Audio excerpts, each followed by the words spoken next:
മുതിർന്ന മാധ്യമപ്രവർത്തകരായ സിദ്ധാർത്ഥ് വരദരാജനും കരൺ താപ്പറിനുമെതിരെ രാജ്യദ്രോഹ കുറ്റം ചുമത്തി അസം പോലീസ്. ഇരുവർക്കും ഗുവാഹത്തി പോലീസ് സമൻസ് അയച്ചു. ഓഗസ്റ്റ് 22-ന് ഹാജരാകാനാണ് നിർദ്ദേശം. രാജ്യദ്രോഹ കുറ്റം ചുമത്താൻ താൻ ചെയ്ത തെറ്റെന്താണെന്ന് അറിയില്ലെന്ന് the Wire editor Siddharth Varadarajan media വണിനോട് പ്രതികരിച്ചു. രാജ്യദ്രോഹ കുറ്റം ചുമത്തിയ അസം പോലീസിന്റെ കേസിൽ സംരക്ഷണമൊരുക്കിയ സുപ്രീംകോടതി വിധിക്ക് പിന്നാലെയാണ് പുതിയ കേസ്. 22-ന് ഗുവാഹത്തിയിലെ പാൻബസാറിലുള്ള ക്രൈംബ്രാഞ്ച് ഓഫീസിൽ ഹാജരാകാനാണ് നിർദ്ദേശം. കേസിന്റെ ഉള്ളടക്കം സംബന്ധിച്ച കൂടുതൽ വിവരങ്ങൾ police പുറത്തുവിട്ടിട്ടില്ല.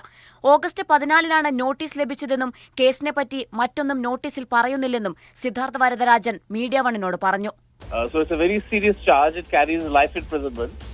But what they have charged us for is not known.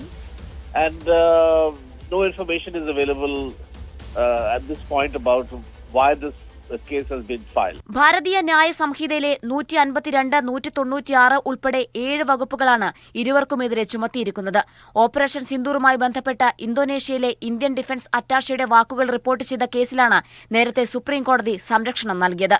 Media one, Delhi.